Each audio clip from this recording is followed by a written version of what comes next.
पल्लवी पटेल को कौन सपोर्ट कर रहा है? भारतीय जनता पार्टी। कौन? भारतीय जनता पार्टी में कौन? सरकार, पूरी सरकार उनके पीछे खड़ी है।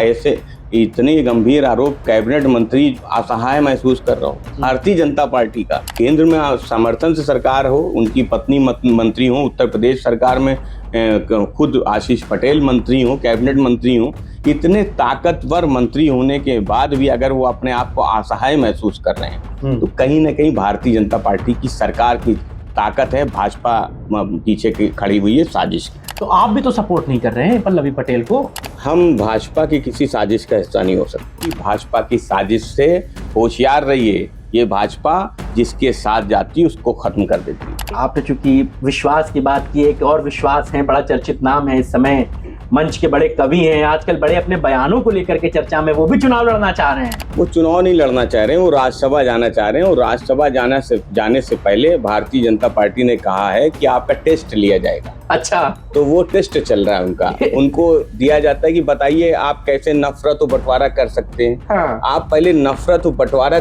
करके दिखाइए। हाँ। कि आप कितनी नफरत फैला सकते हैं, तभी तो आपको राज्यसभा भेज सकते हैं। तो आजकल वो उसी काम पे लगे हुए हैं। कुमार विश्वास राज्यसभा जाना है तो भारतीय जनता पार्टी के एजेंडे पे काम करना है। देश का कानून वो एक बालिग को अधिकार देता है कि वो अपना जीवन साथी चुने। कुमार विश्वास ने अपना जीवन साथी चुना होगा तो देश से पूछ के नहीं चुना होगा। भारत निर्वाचन आयोग चुनाव क्यों नहीं करवा रहा है मिल्कीपुर में? 15 दिसंबर को तो 6 महीने पूरे हो गए। चुनाव आयोग मनमानी कर रहा है। चुनाव आयोग भारतीय जनता पार्टी के दबाव में काम करता है, इसलिए एक सीट पे चुनाव नहीं हुआ।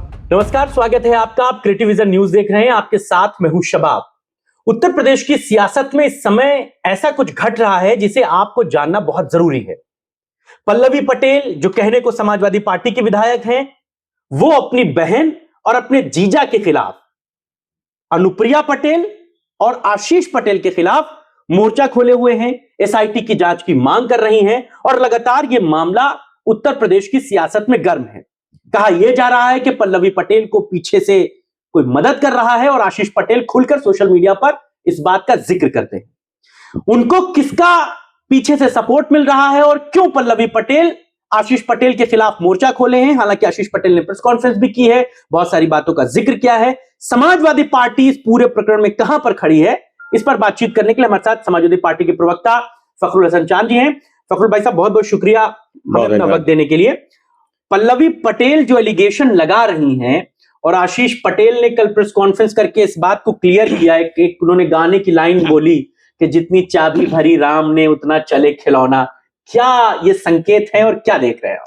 देखिए, ये पूरी की पूरी साजिश भारतीय जनता पार्टी की है, क्योंकि आशीष पटेल पे जो आरोप लगे, उन पल्लवी पटेल से पहले वो आरोप भारतीय जनता पार्टी की विधायक ने लगाए थे।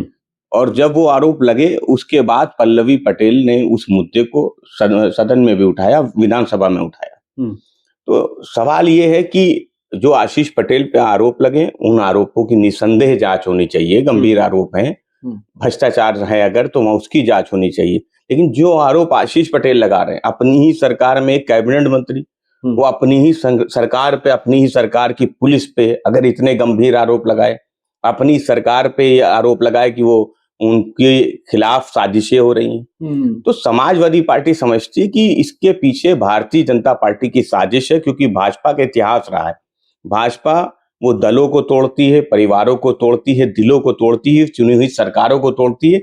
और अब जब से समाजवादी पार्टी ने लोकसभा चुनाव में भारतीय जनता पार्टी को पीडीए की ताकत से हराया है, भारतीय जनता पार्टी उस पीडीए की ताकत में बिखराव चाहती है। आप अगर मैं अपनी बात और खत्म कर दूं कि लखीमपुर खीरी में भारतीय जनता पार्टी के विधायक योगेश वर्मा, जिस तरह से उनके साथ नाइंसाफी हुई, वो विधानसभा नहीं आते, सत्र की कार्रवाई में भाग नहीं लेते कि हमारी सरकार में मेरे साथ नाइंसाफी हुई, मुझे इंसाफ नहीं मिला, मैं किसकी इंसाफ की बात मैं मुंह कैसे दिखाऊंगा, उनके शब्द। हाँ, उनके शब्द थे। तो और अब जिस तरह का झगड़ा एक सत्ता पक्ष में जो कैबिनेट मंत्री उनके बीच में और विपक्ष में समाजवादी पार्टी के सिंबल पे जीती हुई पल्लवी पटेल, उनके बीच में जो तकरार चल रही, उसके पीछे केवल भारतीय जनता पार्टी की साजिश है। साजिश कौन कर रहा है? क्या ये लड़ाई अमित शाह वर्सेस योगी आदित्यनाथ की है, जिस बात को अखिलेश जी कहते हैं 2 इंजनों का टकराव? देखिए, 2 इंजनों का टकराव तो जब उनको सहूलियत होती है तो टकराव भी होता है, और जब सहूलियत होती है तो वो इंजन टकराना बंद कर देते हैं, लड़ते हैं। यहाँ पे इंजन भी टकरा रहे हैं, लेकिन वो पीडीए की ताकत को भी कमजोर करना चाहते हैं। भारतीय जनता पार्टी हो या राष्ट्रीय दल जितने हो, उन सब की एक मंशा जरूर होती है कि वो रीजनल पार्टी जितनी होती है उनको समाप्त करना चाहती है, उनकी ताकत को कमजोर करना चाहती है। पल्लवी पटेल को कौन सपोर्ट कर रहा है? भारतीय जनता पार्टी। कौन? भारतीय जनता पार्टी में कौन? सरकार, पूरी सरकार उनके पीछे खड़ी है। ऐसे इतने गंभीर आरोप, कैबिनेट मंत्री असहाय महसूस कर रहा हूँ। भारतीय जनता पार्टी का, सत्ता वाली भारतीय जनता पार्टी जिनकी आज सत्ता है, उस भारतीय जनता पार्टी में एक सहयोगी दल जो केंद्र में आपके समर्थन में हो, मंत्री हैं उनकी पत्नी तो? हाँ, केंद्र में समर्थन से सरकार हो, उनकी पत्नी मंत्री हो, उत्तर प्रदेश सरकार में खुद आशीष पटेल मंत्री हो, कैबिनेट मंत्री हो, इतने ताकतवर मंत्री होने के बाद भी अगर वो अपने आप को असहाय महसूस कर रहे हैं तो कहीं ना कहीं भारतीय जनता पार्टी की सरकार की ताकत है, भाजपा पीछे खड़ी हुई है साजिश की। विधानसभा में चूंकि ये मामला उठा, पल्लवी पटेल ने बहुत ज्यादा कहा कि भाई सरकार इस पर जांच कराए। लगता है कि आशीष पटेल ने विधानसभा सत्र के बाद इसे मैनेज करने की भरपूर कोशिश की। योगी जी के दरवाजे पे वो गए होंगे, उनकी पत्नी गई होगी, सुनवाई नहीं हुई कोई बात पर। मुख्यमंत्री की तरफ से ये नहीं कहा गया कि आशीष पटेल क्लियर हैं, उन पर किसी भी तरीके की कोई जांच नहीं होगी। इस बात से आहत थे, यही बात दिख रही है। खामोशी कभी कभी जो खामोशी होती है कि खामोश रहना बेहतर है। दो लोग लड़ रहे हैं, पीडीए के लोग लड़ रहे हैं, दो परिवार जो अलग अलग दल चलाते हैं वो लड़ रहे हैं, इनका कमजोर होना भी जरूरी है। ये भारतीय जनता पार्टी की जो राष्ट्रीय दल है उन सब की यही सोच होती है। तो आपस में कैसे क्यों सिर फुटौल है? जो बातें अभी तक सिर्फ बड़े नेताओं के लिए कही जाती थी कि उनको उनके नेता पसंद नहीं है, उनको उनके नेता पसंद नहीं है, ये वही वाला मामला चल रहा है क्या? क्योंकि वो केंद्र के अनुप्रिया पटेल एंड कंपनी उधर के हैं, पल्लवी पटेल यूपी की हैं, तो इनको यूपी से पुशअप मिल रहा है, उनको केंद्र से सपोर्ट मिल रहा है। देखिए, जो दिल्ली और लखनऊ के झगड़े हैं वो तो हमेशा सामने रहते हैं, और कहीं ना कहीं दिल्ली से एक जो आशीष पटेल है उनको ताकत जरूर मिल रही है, इसमें भी कहीं दो राय नहीं है। लेकिन यूपी से किसको ताकत मिल रही है? यूपी, आखिर यूपी की भाजपा किसके साथ खड़ी है? तो समाजवादी पार्टी समझती है कि भारतीय जनता पार्टी ने जैसे महाराष्ट्र में दलों को तोड़ा, सरकार को तोड़ा, आज अगर महाराष्ट्र में सरकार बनाने में कामयाब हुई है भाजपा, तो उसके पीछे एक बड़ी साजिश थी, बड़ा स्क्रिप्ट लिखी कि शिवसेना जैसा दल, उसको तोड़ने का काम किया, एनसीपी जैसे दल को तोड़ दिया, वहां पे इतना बिखराव हो गया, अलग हो गए, उधर चाचा भतीजे अलग हो गए। 2016 में समाजवादी पार्टी को तोड़ने की भरपूर कोशिश की थी भारतीय जनता पार्टी ने। हम उस साजिश से होशियार हुए, हम फिर एकजुट होके भारतीय जनता पार्टी को हराने के लिए एकजुट हुए, और 24 में हमने उनको करके दिखाया। मैं यहाँ पे आपकी बात, एक विधानसभा में मुख्यमंत्री जी चाचा को कह रहे थे कि भतीजे ने आपको गच्चा दे दिया, तो चाचा ने कहा था कि गच्चा तो आपने भी दिया, इतने लंबे समय तक इंतजार कराया। इसका मतलब वो चीज वहां से चल रही थी? नहीं, देखिए, चाचा पुराने समाजवादी हैं। हम लोगों ने आदरणीय शिवपाल यादव जी से बहुत कुछ सीखा है, संघर्ष सीखा है, और वो परिवार का झगड़ा था, वो उस साजिश के पीछे भी भारतीय जनता पार्टी थी।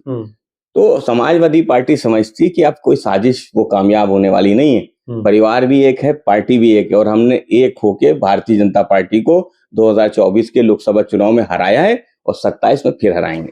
अच्छा, जो पटेल वर्सेस पटेल की लड़ाई हो रही है, समाजवादी पार्टी इंतजार कर रही है कि जो हारेगा या जो जीतेगा, अब क्योंकि खबरें ये भी हैं कि पल्लवी पटेल भाजपा जाना चाहती हैं।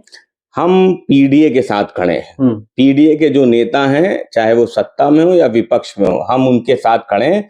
समाजवादी पार्टी तो अपील करेगी पीडीए के नेताओं से कि आप बेवजह भाजपा की साजिश का हिस्सा मत बनिए। भाजपा केवल तोड़ने के बाद, इस्तेमाल करने के बाद छोड़ने का काम करती है, और ये उनका इतिहास रहा है। एकनाथ शिंदे उनको मुख्यमंत्री बनाया था जब जरूरत थी, लेकिन जैसे ही विधानसभा में सीटें भाजपा की बढ़ी, भाजपा ने एकनाथ शिंदे को किनारे कर दिया। बिहार में जो कुछ चल रहा है देश की राजनीति में, वो किसी से सीख ले रहे होंगे। नहीं, नीतीश जी को तो भाजपा चाहती है कि उनको भारत रत्न दे दिया जाए, और भारत रत्न देने के बाद उनको टाटा बाय बाय कर दिया जाए राजनीति में। हाँ। तो ऐसा भारतीय जनता पार्टी चाहती है कि जो पीडीए के नेता हैं पूरे देश में, हाँ। उत्तर प्रदेश ही नहीं, वो कमजोर हो जाए, उनकी ताकत कमजोर हो जाए। लेकिन ये होने वाला नहीं। समाजवादी पार्टी पीडीए के लीडर जो चाहे सत्ता पक्ष में हो या विपक्ष में, उन सब से कहना चाहती है कि भाजपा की साजिश से होशियार रहिए। ये भाजपा जिसके साथ जाती है उसको खत्म कर देती है। एनडीए में नीतीश कुमार या बिहार में जिस तरीके की फूट दिख रही है, उत्तर प्रदेश में इसकी बानगी दिख रही है, मतलब बिहार में जो होगा वो तो बाद में होगा, उत्तर प्रदेश में तो हो गया, अनुप्रिया पटेल वर्सेस पल्लवी पटेल हो गया मामला, यानी कि दोनों बहन अगर एक दूसरे के विरोध में हैं तो ये एनडीए की तो आपसी फूट है। आप इंतजार कर रहे हैं कि अगर अनुप्रिया पटेल जीतती हैं तो हम उनको ऑफर कर देंगे कि आइए आप हमारी पार्टी से चुनाव लड़िए, एनडीए छोड़िए, हमारी तरफ स्वागत है आपका। देखिए, आदरणीय अखिलेश यादव जी तो पहले ही कह चुके हैं कि सबका स्वागत है। जो लोग भी भारतीय जनता पार्टी की जन विरोधी सरकार के खिलाफ लड़ना चाहते हैं, जो पीडीए की लड़ाई को लड़ना चाहते हैं, जो आदरणीय अखिलेश यादव जी के नेतृत्व में विश्वास रखते हैं, उन सबका स्वागत है। वो कोई भी हो, पीडीए परिवार के लोग वो समाजवादी पार्टी अपनाने में कभी हिचकेंगे नहीं। आपने चूंकि विश्वास की बात की, एक और विश्वास है, बड़ा चर्चित नाम है इस समय, मंच के बड़े कवि हैं, आजकल बड़े अपने बयानों को लेकर के चर्चा में, वो भी चुनाव लड़ना चाह रहे हैं। वो कभी शत्रुघ्न सिन्हा के परिवार को रामायण का जिक्र कर देते हैं, कभी वो सैफ अली खान के बेटे के नाम को लेकर के कमेंट कर देते हैं। चुनाव तो वो भी लड़ना चाह रहे हैं। वो चुनाव नहीं लड़ना चाह रहे हैं, वो राज्यसभा जाना चाह रहे हैं। और राज्यसभा जाने से पहले भारतीय जनता पार्टी ने कहा है कि आपका टेस्ट लिया जाएगा। अच्छा, तो वो टेस्ट चल रहा है उनका। उनको दिया जाता है कि बताइए आप कैसे नफरत और बंटवारा कर सकते हैं। हाँ। आप पहले नफरत और बंटवारा करके दिखाइए। हाँ। कि आप कितनी नफरत फैला सकते हैं, तभी तो आपको राज्यसभा भेज सकते हैं। तो आजकल वो उसी काम पे लगे हुए हैं। कुमार विश्वास राज्यसभा जाना है तो भारतीय जनता पार्टी के एजेंडे पे काम करना है, तो वो उसी एजेंडे पे हैं। कवि और कविता जिसको लेके वो लोकप्रिय हुए, उसको छोड़ के आजकल वो नफरत और बंटवारे की बात कर रहे हैं। हाँ, वही एक मिसाल कही जाती थी कि जहां ना पहुंचे रवि वहां पहुंचे कवि, और कवि इस मंच पे आकर के, और सबसे बड़ी ताज्जुब की बात देखिए कि वो जो मुशायरों के या सम्मेलनों के मंच हैं,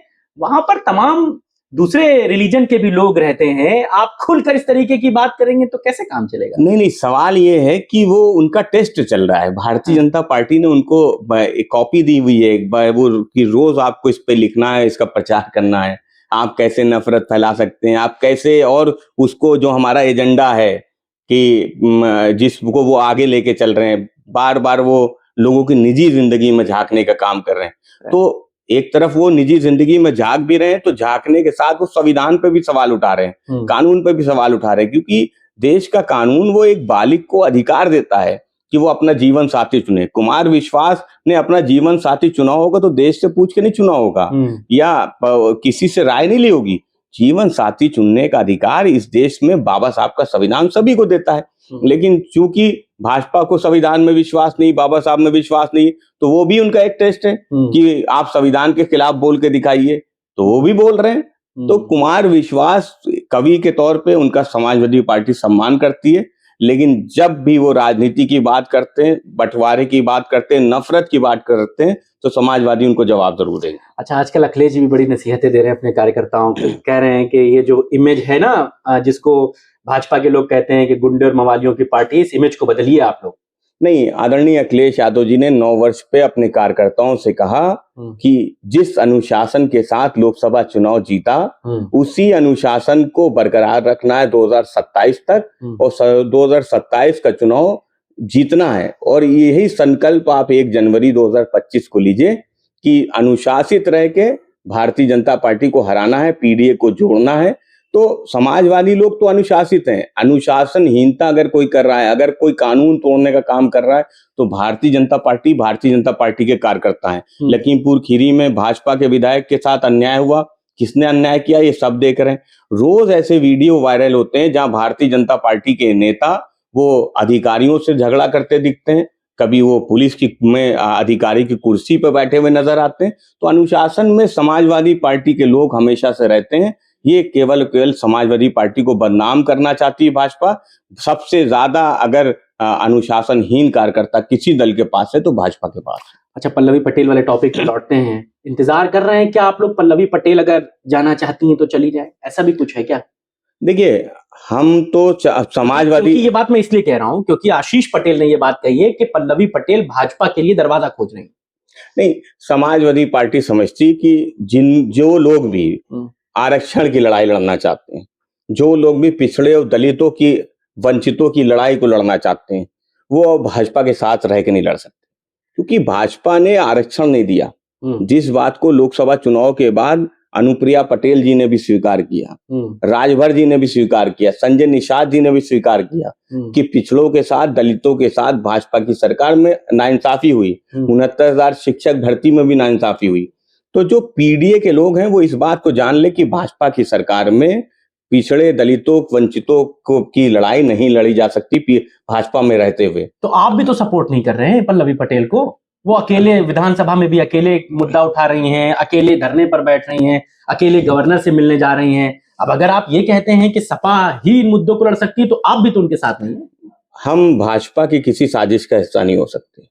अगर भाजपा की कोई विधायक अपने ही कैबिनेट मंत्री पे कोई आरोप लगाती हैं, पहले स्क्रिप्ट लिखी जाती है, फिर पल्लवी पटेल जी उस मुद्दे को विधानसभा में उठाती हैं, तो सवाल ये है कि भारतीय जनता पार्टी की साजिश का हिस्सा हम क्यों बने। अगर आशीष पटेल उनके विभाग में उनके द्वारा भ्रष्टाचार किया गया तो भाजपा जांच क्यों नहीं कराती है? जांच तो भाजपा नहीं करा रही, लेकिन पल्लवी पटेल जी आरोप लगा रही, भाजपा की विधायक वो लिखित शिकायत कर रही हैं। तो अगर भ्रष्टाचार किया है तो उसकी जांच होनी चाहिए। क्यों नहीं जांच हो रही है? जांच नहीं हो रही है, लेकिन पीडीए को कमजोर करने का प्रयास हो रहा है। पीडीए के जो नेता हैं उनकी ताकत को, उनको बिखराव करने का प्रयास हो रहा है। हालांकि आशीष पटेल भी मुख्यमंत्री का सीधे नाम नहीं ले रहे, सोशल मीडिया पर वो सूचना निदेशक का नाम ले लेते हैं, एसआईटी का नाम ले लेते हैं, तमाम दूसरी चीजों का नाम ले लेते हैं, लेकिन वो खुलकर नहीं कहते हैं कि उनके खिलाफ ये जो माहौल बनाया जा रहा है ये कौन बना रहा है। देखिए, सवाल ये कि ये पब्लिक है, ये सब जानती, ये बात वो खुद भी जानते, सब जानते हैं कि दिल्ली और लखनऊ का भी झगड़ा है, और झगड़ा इस बात का भी है कि भाजपा में कोई पीडीए का नेता वो बड़ा नेता नहीं बन सकता। वो उसको अगर बड़ा लीडर बनना है तो उसको समाजवादी पार्टी के साथ आना पड़ेगा। समाजवादी पार्टी ने जितने पीडीए के लोगों को आगे बढ़ाया, हमने सुरक्षित सीटों पे भी पीडीए के लोगों को आगे बढ़ाया।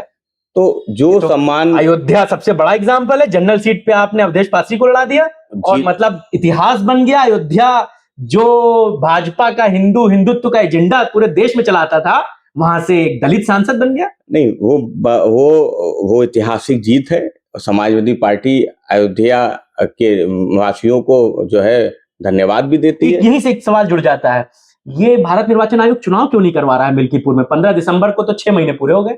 नहीं, वो तो जब चुनाव हो रहा था, बाई इलेक्शन हुआ, तब भी नहीं कराना चाहते थे, क्योंकि हाईकोर्ट से कोई रोक नहीं थी। जो लोग कानून जानते हैं वो इस बात को जानते हैं कि केवल किसी के खिलाफ याचिका दाखिल कर देने से चुनाव नहीं रुकता है। अगर ऐसा होता तो याचिका तो इरफान सोलंकी की भी पेंडिंग थी। तो कोई ऑर्डर, आदेश माननीय न्यायालय का नहीं था। चुनाव आयोग मनमानी कर रहा है। चुनाव आयोग भारतीय जनता पार्टी के दबाव में काम करता है, इसलिए एक सीट पे चुनाव नहीं हुआ, और आगे इस सीट पे चुनाव जब भी होगा समाजवादी पार्टी जीतेगी। नहीं, क्योंकि ये संवैधानिक नियम है ना कि 6 महीने के भीतर, मैक्सिमम 6 महीना है, आपको चुनाव करा लेना है। 13 जून को उन्होंने इस्तीफा दिया था अवधेश जी ने, और 14 दिसंबर को 6 महीने पूरे हो गए। यानी कि अब तक तो कम से कम घोषणा तो हो ही जानी चाहिए थी कि जनवरी में फला तारीख को चुनाव होगा। इस पे अगर आप भारतीय जनता पार्टी से सवाल करेंगे तो उनका तर्क होगा कि अभी तो नॉट प्रेस हुआ है हाईकोर्ट में, अभी तो खारिज हुआ है, अब से आप 6 महीने जोड़िए। अच्छा, ये तो बचाव का तरीका है। भाजपा चाहे जितना चुनाव को टाल रहे, आगे बढ़ा ले, वो जानते हैं, क्योंकि सरकार में बैठे लोगों के पास सूचनाएं ज्यादा होती हैं, वो उनके पास एजेंसियां ज्यादा होती हैं। उनको पता है कि मिल्कीपुर का चुनाव जब भी होगा भाजपा हारेगी, और वो जो संदेश फिर से जाएगा वो भारतीय जनता पार्टी को बहुत नुकसान पहुंचाएगा, उनकी राजनीति को नुकसान पहुंचाएगा। इसलिए चुनाव भाजपा मिल्कीपुर में नहीं चाहती जितना टल जाए, जितना आगे बढ़ जाए उतना अच्छा है उनके लिए। लेकिन समाजवादी पार्टी जब भी चुनाव होगा भारतीय जनता पार्टी को हराने का काम। चलिए, बहुत शुक्रिया फखरुल साहब हमारे साथ बातचीत करने के लिए। तो फखरुल जी थे हमारे साथ, कई विषयों पर खुलकर बात कर रहे थे और पल्लवी पटेल, अनुप्रिया पटेल और आशीष पटेल की जो आपसी रस्साकशी है उसको लेकर के उन्होंने साफ तौर से कहा कि ये भाजपा वर्सेस भाजपा की लड़ाई है। यानी कि अखिलेश जी जिस बात का जिक्र करते थे कि दिल्ली और लखनऊ का इंजन टकरा रहा है, दोनों एक दूसरे को अपोजिट में खींच रहे हैं, कुछ यही लड़ाई अनुप्रिया पटेल और पल्लवी पटेल की लड़ाई में भी दिखती है। हालांकि फखरुल भाई ये भी कहते हैं कि पीडीए के नेताओं के साथ समाजवादी पार्टी है। हालांकि बिल्ली इंतजार कर रही है कि छीका कब फूटेगा और किधर फूटेगा, फिर उधर देखा जाएगा। इन्हीं तमाम बातों के साथ ही आज की चर्चा में बस इतना ही। आपको हमारी चर्चा कैसी लगी हमें जरूर बताइएगा, आप कमेंट कर सकते हैं। फिलहाल इतना ही, नमस्कार।